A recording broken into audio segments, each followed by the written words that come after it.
Hello and welcome to How Authors Work with Editors 101. I know that this is something that authors have a lot of questions about, particularly self-publishing authors. So I'm happy to shed some light today and hopefully answer some of these questions. Let me just briefly go over what we're going to cover real quick today. We're going to talk about the different types of editors and editing because it's definitely not a one-size-fits-all profession. So you need to be aware of that going in as an author. We're going to cover budget, how much money this is going to cost you, which is one of the first questions I get pretty often when I'm speaking and talking with authors. We're going to talk about manuscript preparation, a couple of tips for how to get your manuscript ready to deliver to an editor to hopefully have a smooth process for you.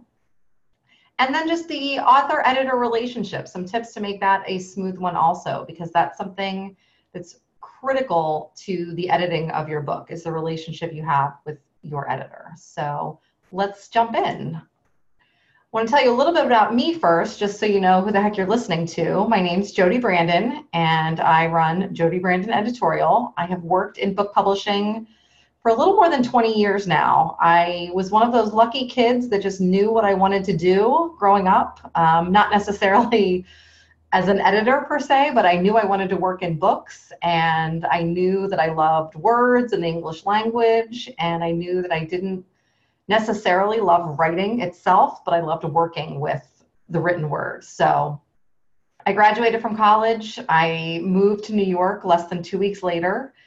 I knew that's where the book publishing industry, that's the hub is the Big Apple. So I knew that's where I wanted to be, much to my parents' chagrin. I packed up and moved. I made a deal with my parents that if I could find a job by the end of the summer, I was staying in New York. Otherwise, I was moving home to Pennsylvania. And anyone who knows me knows that I love Pennsylvania, but I really, really, really wanted to make it work. And so I was able to find a job as an editorial assistant at Hearst Books, which was then an imprint of William Morrow, which is now part of HarperCollins. So one of the big four. It was the big five back then, but now it's the big four. And then I went on to work at a book packager, which is like a publishing house, but they turn over a finished book to a book publisher. So the book publisher handles marketing and distribution and sales, but the packager handles production, editorial, design, all of those things that go into making the book a finished product. And then I moved on to a small niche publisher of business books. And that's sort of how I fell into working with entrepreneurs, which is what I do now. And I sort of had that entrepreneurial itch myself. I knew that I didn't want to work a 9-to-5. I knew that I wanted to have, more of a work-life balance. At the time, my husband and I were talking about starting a family. And so I thought working from home would be a great thing. And so I branched out and started freelancing on the side while working my 9-to-5. And then eventually, my own business sort of took over as I started working with more and more authors directly. So I sort of slowly eased into working with publishers only, and then mostly publishers, some authors on their own, and then more authors on their own and some publishing clients. And now today I basically just work with authors who are mostly self-publishing these days. I do still have the occasional client who is traditional publishing or wants to traditional publish, but for the most part, I'm working 24/7 with self-publishing authors. So this is the only thing I've ever done, and it is my passion, and I love, love, love working with self-publishing author entrepreneurs to make their books a reality. So let's dig in. Enough about me. Let's start with the types of editors and editing that there are, because this is definitely not just one thing. So the three big categories are developmental editing, sometimes called book coaching. Not exactly the same thing, but the basic understanding is the same. Copy editing, line editing, and then proofreading. So most people, when they're thinking of an editor, are thinking of a copy editor. They're thinking of 7th grade English class. They're thinking of, term papers coming back filled with red lines and red markings and all of that sort of thing, which is mostly what copy editing is. So That's the line, the line by line. This is what's wrong here. This word is misspelled here, that sort of thing. But there's really much more to editing than that. So we're going to start with developmental editing and book coaching, because this is sort of the big picture overview. This is where you're not sort of in the weeds. You're kind of looking, I describe it to my teenage nephews as sort of like the drone view, because that's something that they understand. So you're looking at the big picture of the overall book itself. The pacing, the tone, are things clear? Is the material in the right order? Is the structure, is it right? Is it how it should be? Are there big chunks of material missing? Do you have things, appropriately ordered? Do you dive into something in part 1 that really doesn't need to be discussed until part 3? Do you have something in part 2 that really needs to come way earlier in the book? And then the concept. Is the concept that you have in mind, is it being translated in your text?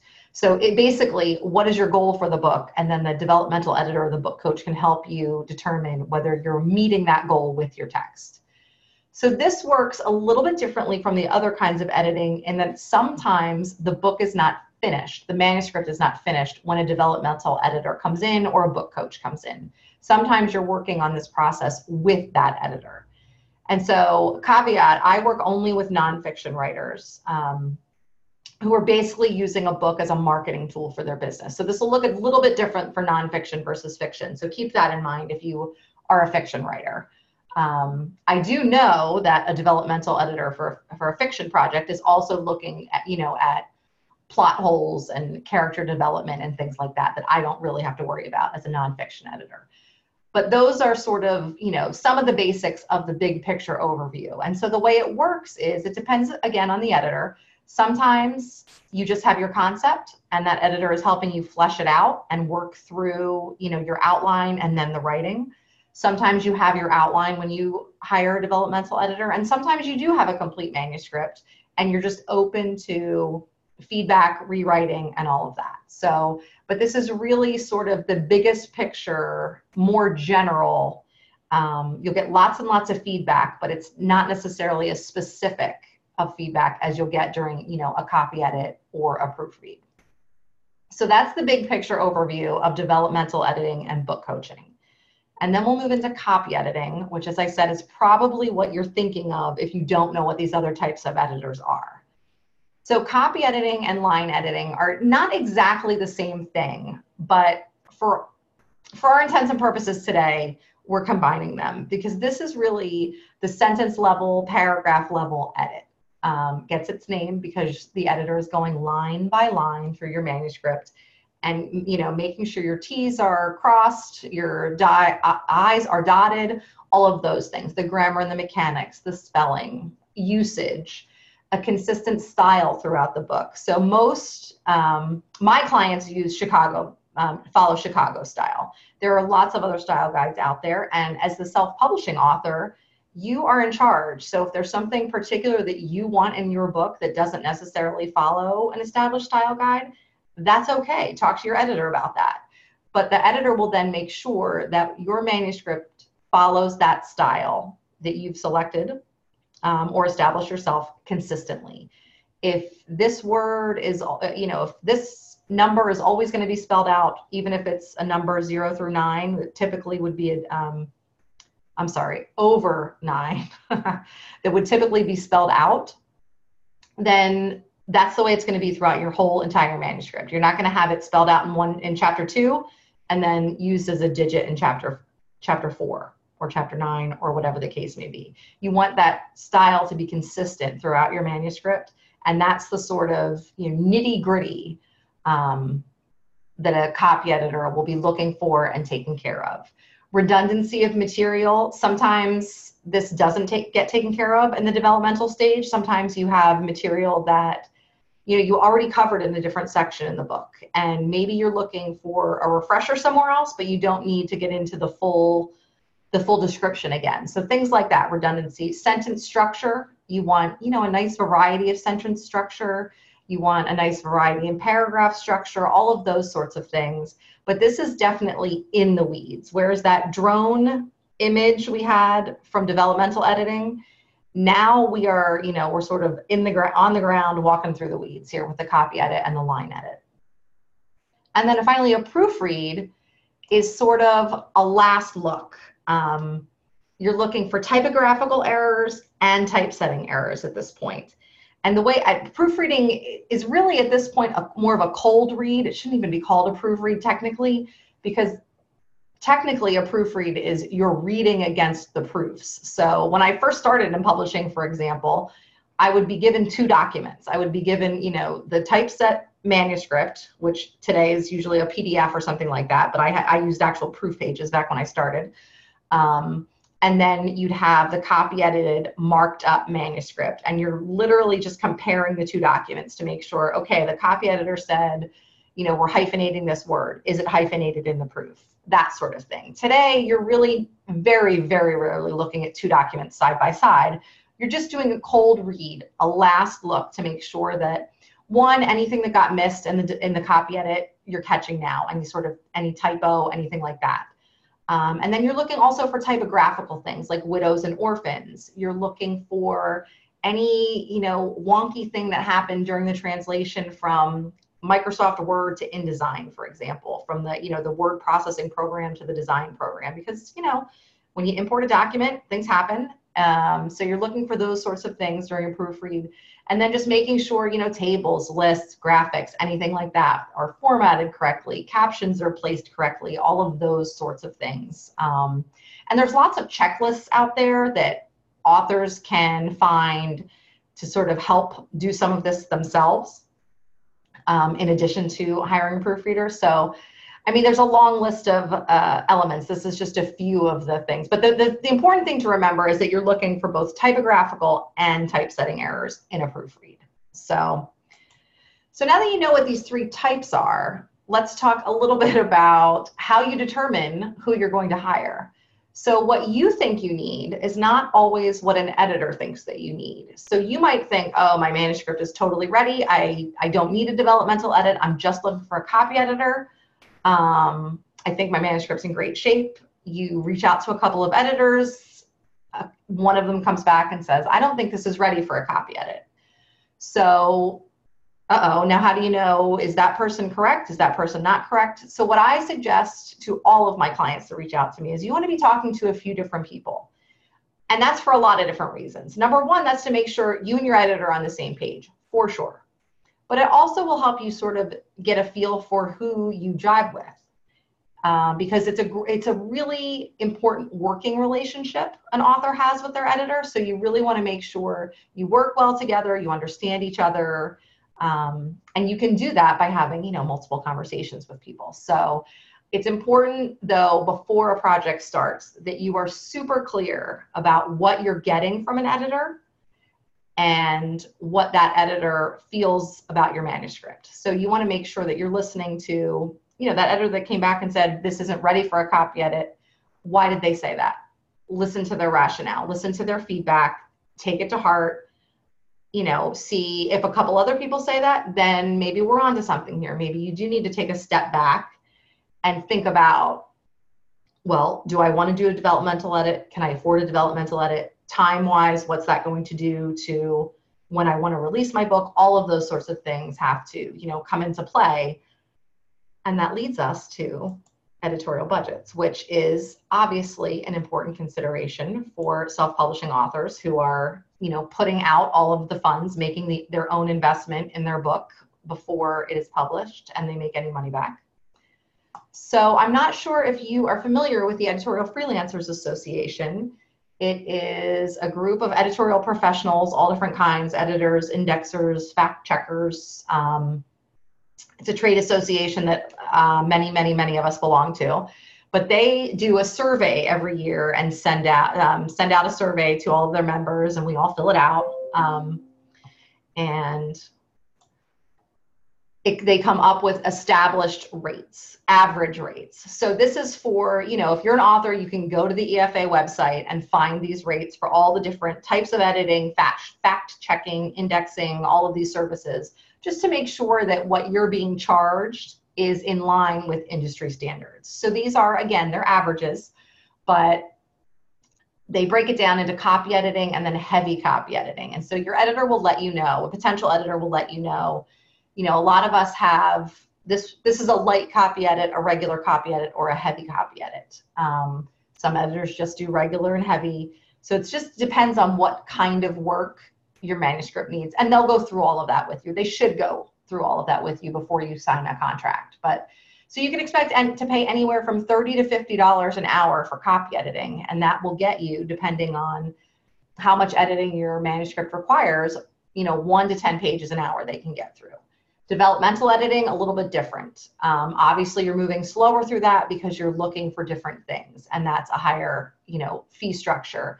And then proofreading, typically, you can get through more pages an hour, so you're going to be paying less per hour overall. But this is available on the EFA website, which is, I should have put this on the slide, I'm sorry, www.the-efa.org.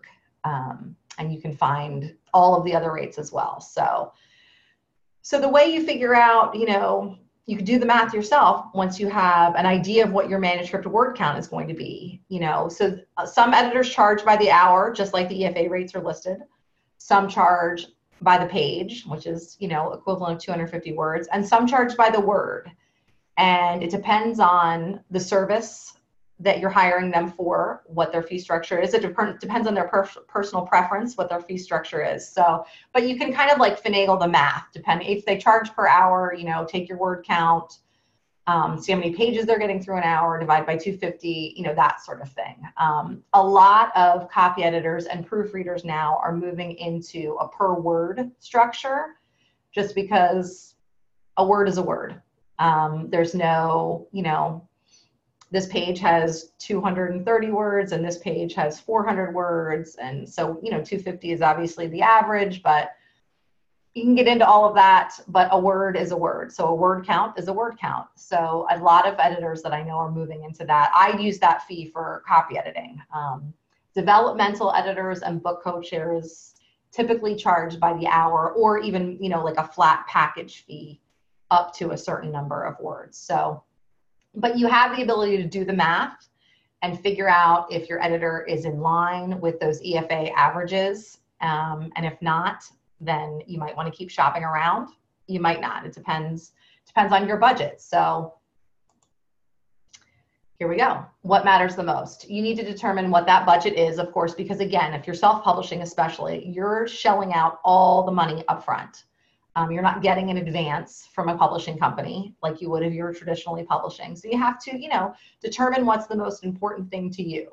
Is it putting the money into a cover? Is it putting the money into a copy edit? Is it, putting the money into an interior design? If you have a book with a lot of, tables or photos or something like that, you're probably not going to DIY the design just because it's more complicated. So you need to take what your budget and your needs are, and then sort of find the balance and where the intersection is between them. I urge my clients, though, to remember that, you do get what you pay for a lot of times, and you have to think of self-publishing as an investment, both in yourself and in your business. Again, my clients are typically using their book as a marketing tool for their business. They're trying to grow their credibility and their visibility and all of those things. So it doesn't make any sense for them to put out a shoddy book that isn't going to do the things that they want it to do for them. So I know it's a little bit different when you're not using it as a tool for your business, but still an investment, and you have to remember that you are getting what you pay for most of the time, I should say. So now let's move away from sort of the nitty-gritty there and into how you can make this process go smoothly, this editorial process. So let's talk about manuscript preparation first.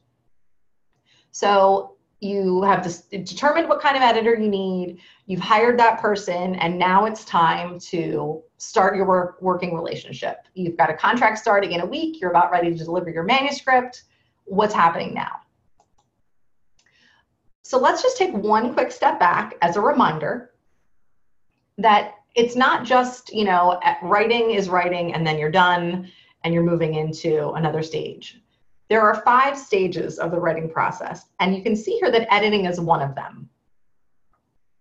But you can see that it's number 4 on this list. It's not number 1, it's not number 2, and it's not number 3. So we're assuming as editors that you have put in quite a fair amount of work to this point. You're not delivering your first draft. You didn't stop, you didn't write the end yesterday and now you're sending it to me to edit.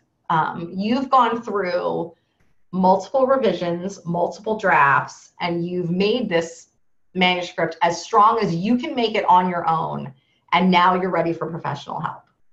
And you want to do that for a few reasons. One, it's going to make the process smoother, the actual editing process smoother, but it's also going to cost you less money because it's going to be a cleaner document that's going to require less editing, less time on the editor's part, which then in turn costs you less money. So as far as the specifics, the actual manuscript delivery and preparation, every editor is different.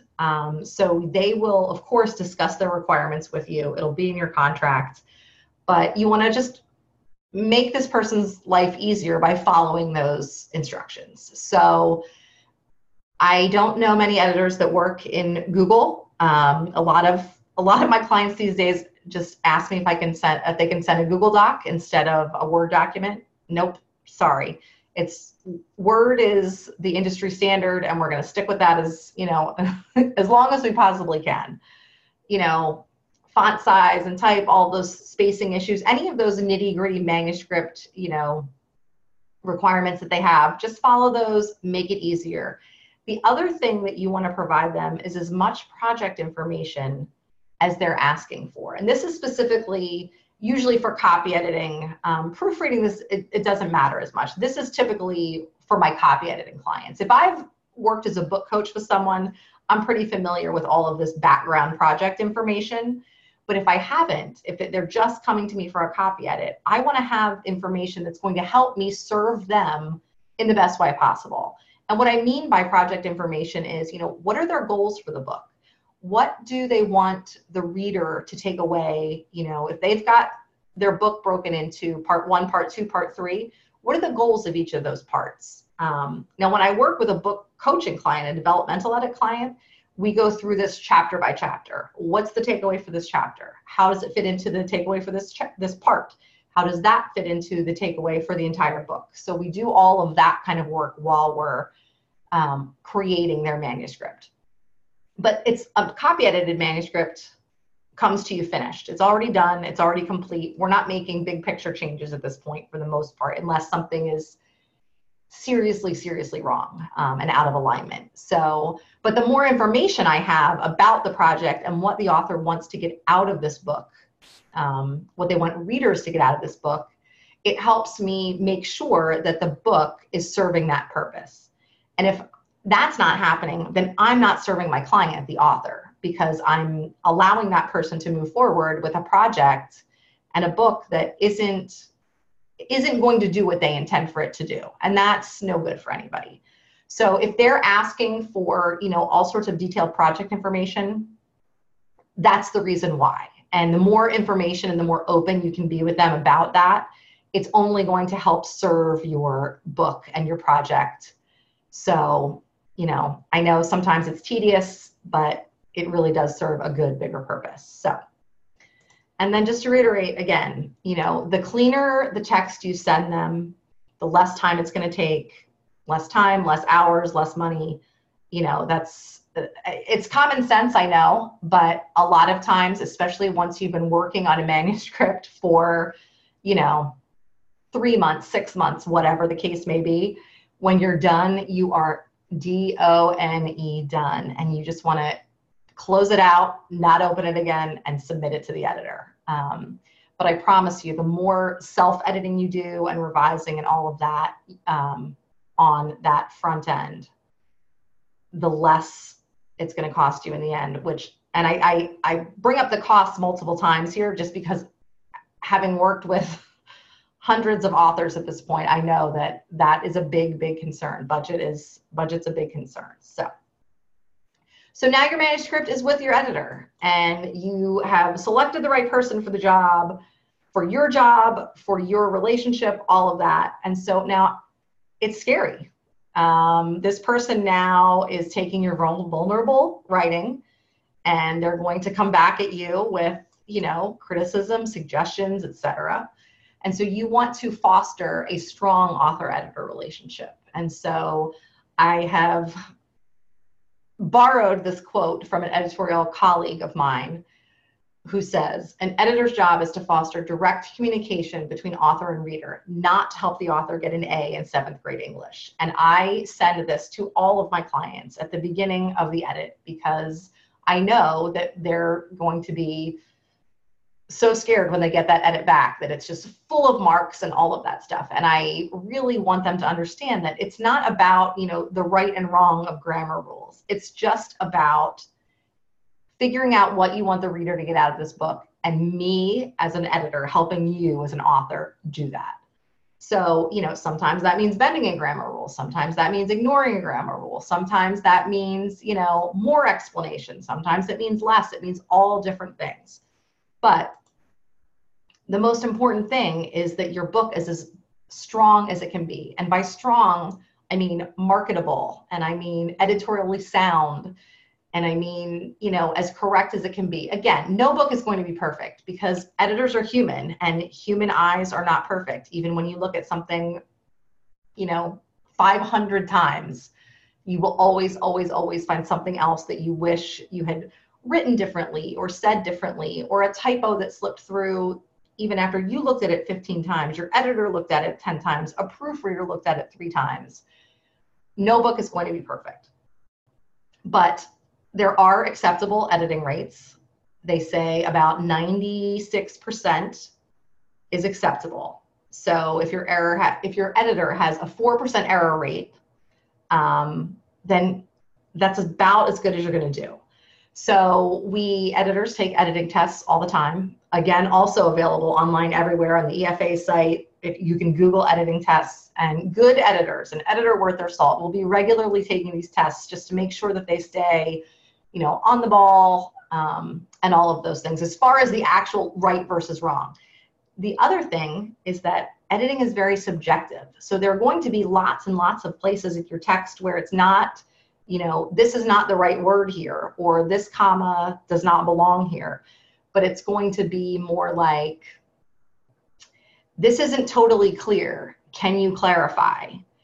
And you, the author, might say, I had 6 people read this and nobody had an issue with it. So it's really subjective sort of things like that, where you can always come back and say, oh, I wish I would have said this differently, or I wish I would have added a sentence of explanation here, or I wish I would have deleted that sentence. I don't need it. And what I say to my clients on those fronts is, you can always change your book for the next edition. But you want that. I'm going to switch to this next slide here so I can just repeat this at the bottom here. You want your book to be as editorially sound and marketable as possible. And that's the most important thing. It's not about, diagramming sentences. It's not about, correct punctuation at every stage, all of those things. Flexibility with grammar rules is good. Questioning for clarity and all of those sorts of things, good. As long as you have a good relationship with your editor and the two of you get on the same page, you're going to get that best book possible that I talk about here.